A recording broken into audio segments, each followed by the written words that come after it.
할렐루야. 살아 역사하시는 하나님을 찬양합니다. 오늘도 우리와 함께 하시는 성령 하나님, 우리 주 예수 그리스도를 붙들고 나아가서 인도하시는 거룩한 성령께서 우리의 삶을 인도하시고 보호하시고 하나님의 형통과 복된 삶으로 인도해 주실 것입니다. 함께 믿음으로 바라보며 이 아침 예배하며 말씀 가운데 거하는 시간 되길 소망합니다. 9월 13일 수요일 아침 예배 성삼위 하나님께 올려드립니다. 오늘 하나님의 말씀은 민수기 7장 1절부터 11절까지입니다. 민수기 7장 1절부터 11절까지입니다.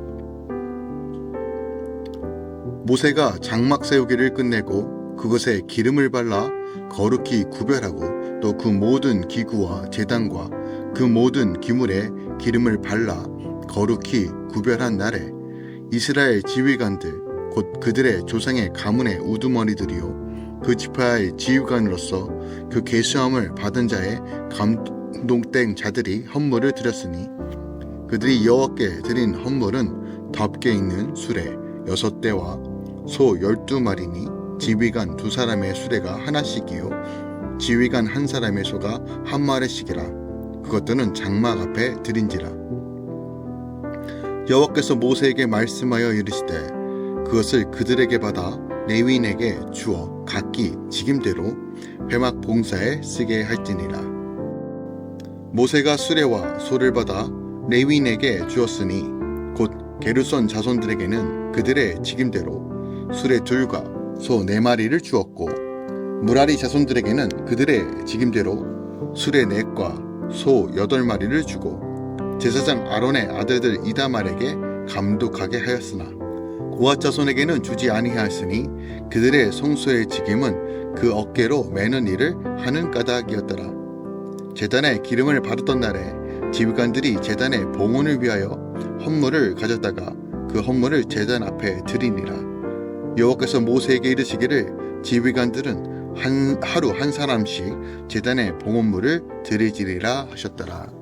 아멘. 하나님의 말씀입니다. 민수기 7장은요 최레고급 제2년 1월 1일에 있었던 성막 낙성식에 관련된 내용들을 이야기하고 있습니다. 이 본문의 말씀은 출애굽기 40장 17절에도 기록되어 있어요. 그러니까 그때 낙성식 때 하나님께 드린 예물에 대해서 기록하고 있는 것이 오늘 본문의 내용입니다.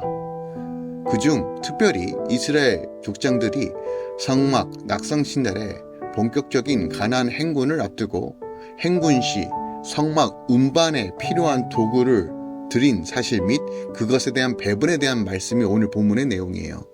그러니까 이스라엘 족장들은 성막 운반을 위해 수레 6과 소 12를 하나님께 예물로 드려 레위인들로 하여금 성막 운반에 사용하게 한 것이에요.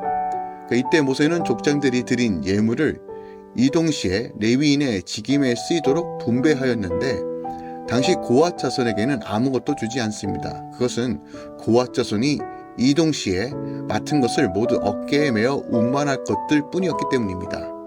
자, 오늘 본문 말씀 조금 더 절별로 살펴보도록 하겠습니다. 먼저 1절부터 3절까지 살펴보면 바로 출애굽 당시 제2년 1월 1일에 성막이 완성되자 모세는 장막과 제단과 모든 기물에 기름을 발라 거룩하게 구별하죠. 여기서 말하는 기름은 성령 또한 성령의 은혜를 상징하고 거룩히 구별됨은 영적 성결을 의미합니다. 장막이 세워지자 이스라엘 지휘관들은 하나님께 감사의 헌물로 성막 운반용 수레 6대와 소 12마리를 드리죠. 그만큼 그들이 하나님의 인재를 얼마나 사모했는지를 우리가 보게 됩니다. 하나님과 늘 함께하고자 회개하며 거룩을 향해 걸어가는 것이 가장 하나님께서 기뻐하시는 헌물이라는 것이죠. 4절부터 8절까지는 이제 회막 봉사에 쓸 헌물에 대한 이야기가 담겨져 있습니다. 하나님은 지휘관들이 여호와께 드린 헌물을 회막 봉사에 쓰도록 하십니다. 그래서 게르손 자손은 수레 2과 소 4마리를 받았는데 이는 그들이 성막의 휘장들과 회막을 덮개를 관리하는 일을 맡았기 때문입니다. 그리고 무라리 자손은 무려 수레 4과 소 8마리를 받았는데 이는 그들의 직무가 크고 무거운 장막의 널판과 그 부속물을 옮기고 설치하는 일이 있었기 때문입니다. 이처럼 우리가 구원을 받고 또한 하나님께 온전히 드리는 삶은요, 때에 따라 하나님께서 필요한 것들을 공급하시고 채워주신다는 어떤 영적 원리를 분명하게 우리에게 제시하고 있습니다. 9절부터 11절까지는 고앗 자손에 대한 이야기입니다. 고앗 자손은 성막의 증거계와 떡상과 등장대와 분향단과 제단을 운반하는 일을 맡았습니다. 그러므로 그들은 소의 도움 없이 자신들이 직접 어깨에 메고 이동해야 했습니다. 이처럼 하나님께서 우리에게 어떤 헌물을 주시지 않으셨다는 것은 그것은 내가 받은 직임의 영광이 커서 나로 교만하지 않게 하려는 것임을 기억하게 해야 합니다. 주님, 저에게는 왜 차별하게 하십니까? 저 사람에게 죽은 왜 나에게는 안 주십니까? 라고 우리가 따질 이유가 없다는 거예요. 하나님은 각 사람에게 그 믿음의 분량과 그리고 은사의 분량과 그 지혜대로 각 사람에게 나누어 주신다고 로마서 12장 3절에 분명히 말하고 있습니다. 그러므로 나에게 가장 최고의 것을 주었다는 것을 기억하고 그것을 감사하며 나아가는 것이 복된 바로 성도의 삶이라는 것을 우리에게 제시하고 가르쳐주고 있습니다. 오늘 본문에서 우리가 더 주목해야 될 것이 무엇이 있을까요? 1절 말씀 함께 살펴보기만 합니다. 1절에 모세가 성막 세우기를 마치고 그것에 기름을 발라 거룩히 구별하였다라고 말합니다. 제가 말씀드린 것처럼 이 기름을 발랐다는 건 성령 또는 성령의 은혜, 거룩과 성별을 의미한다고 우리가 해석할 수 있다고 말씀드렸습니다. 그리고 그렇게 해석해야 합니다. 그런데 우리가 주목해야 하는 것은 성막이 거룩히 구별된 시점입니다. 그러니까 성막이 만들어질 때, 세워질 때 거룩히 되었다는 것이 아니라 기름을 발랐을 때 구별되고 거룩히 되었다라고 분명하게 언급합니다. 그러니까 하나님의 법궤를 모시고 하나님께 제사를 드릴 목적으로 화려하고 멋지게 만들어진 성막이지만 그것 자체로는 거룩할 수 없다는 것이에요. 그러나 거기에 기름을 발랐을 때야 비로소 성막이 거룩해진다는 것이에요. 자, 그렇다면 이 성막을 거룩하게 만든 이 기름은 바로 성령을 의미하는데 바로 성령이 역사해야지만 성막의 기능을 감당할 수 있다는 것이에요. 자, 교회도 마찬가지입니다. 아무리 멋진 건물을 지었고 화려한 시스템을 장착할지라도 그곳에 거룩한 임재와 성령이 없으면 그 교회는 기능을 할 수 없습니다. 성령의 역사가 전부입니다. 수많은 성도들이 모여서 함께 예배하더라도 성령의 역사가 없으면 결탄코 하나님께서 받으실 만한 예배가 되지 않는다는 것이에요. 우리가 이것을 절대로 놓치지 않길 원합니다. 종교적 열심이, 나의 정성이 예배가 온전해지는 것이 아니라 성령과 함께 할 때만이 온전한 예배, 교회의 기능, 거룩한 성막이 회복되는 것입니다. 성령은 우리 마음 가운데 예수 그리스도를 알게 하시고 그 말씀 가운데 거하게 하시며 그 말씀을 붙잡고 하나님의 질서를 회복하고 하나님의 임재와 영광을 풀어내는 거룩한 영이십니다. 그러므로 우리가 거룩한 영을 사모함으로 그 영 가운데 충만케 채워지기 원하는 마음으로 또한 갈망과 목마른 심령으로 다시 한번 예배 가운데 주의 영을 환영하고 모셔드리며 함께 예배하는 것, 그리고 함께 성령 안에서 뜨겁게 기도하고 예배함으로써 하나님의 이름이 온전해지며 선포되어지고 그 밀묻듯이 부어주신 그 은혜의 감격으로 우리가 회복되어지고 흘려보낼 수 있도록 하는 것, 이것이 전부라는 것입니다. 그러므로 여러분에게 다시 한번 도전을 줍니다.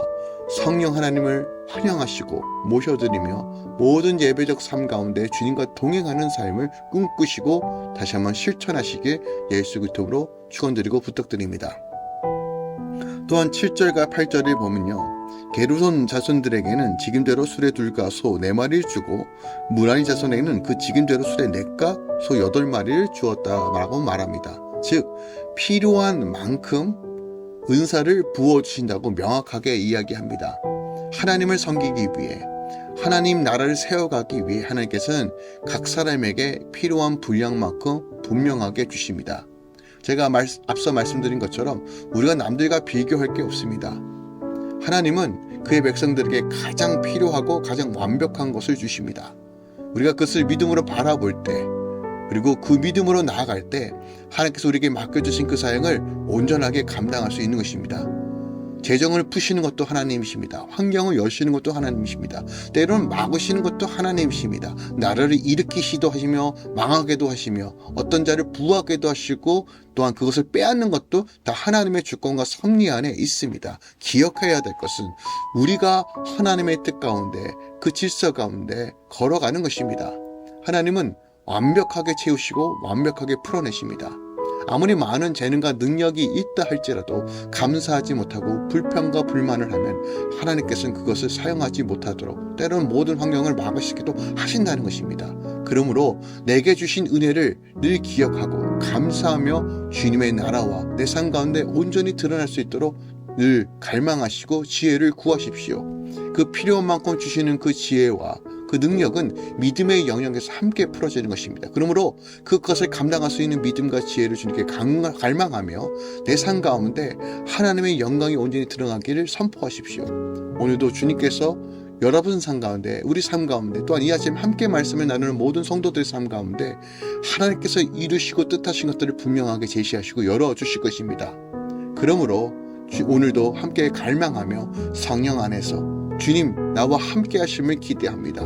오늘도 이루실 주님을 기대합니다. 나는 청지기로서 하나님 맡겨주신 그것을 잘 감당하기 원하오니 주님 나를 붙들어 주시옵소서라고 함께 기도하며 오늘 이 말씀 붙잡고 나아가길 소망합니다. 오늘도 여러분의 삶 가운데 하나님의 충만함이 임하시길 예수 그리스도 축원드리고 기도합니다. 기도하겠습니다. 사랑하는 주님 감사드립니다. 늘 하나님의 선하심과 인자하심, 그 성실하심을 높여 찬양합니다. 오늘 레위인들에게 그 사역을 감당하기 위해서 그의 분량대로 주심을 오늘 봅니다. 또한 성막과 성전이 구별되고 기름을 발랐을 때만 그 기능을 감당할 수 있는 것처럼 우리의 삶도 늘 거룩한 성령 안에서 걸어가길 소망합니다. 주님, 우리가 주님께서 거하실 처소로서 준비되게 하시고 성령의 역사와 능력을 풀어낼 수 있도록 인도하여 주시옵소서. 죄를 사랑하는 방식이 아니라, 세상을 사랑하는 방식이 아니라 하나님을 사랑하는 방식으로 살게 하여 주시옵소서. 주님 축복합니다. 모든 다음 세대들을 축복합니다. 주님 할렐루야 교회 모든 주의 성도들을 축복합니다. 하나님의 풍성하심으로 채워주시옵소서. 이제는 우리 주 예수 그리스도의 은혜와 우리 하나님 아버지의 놀랍고 지극하신 사랑과 성령 하나님 내주셨던 충만 역사하심이 이제부터 영원까지 함께 계시길 간절히 축원하옵나이다. 아멘.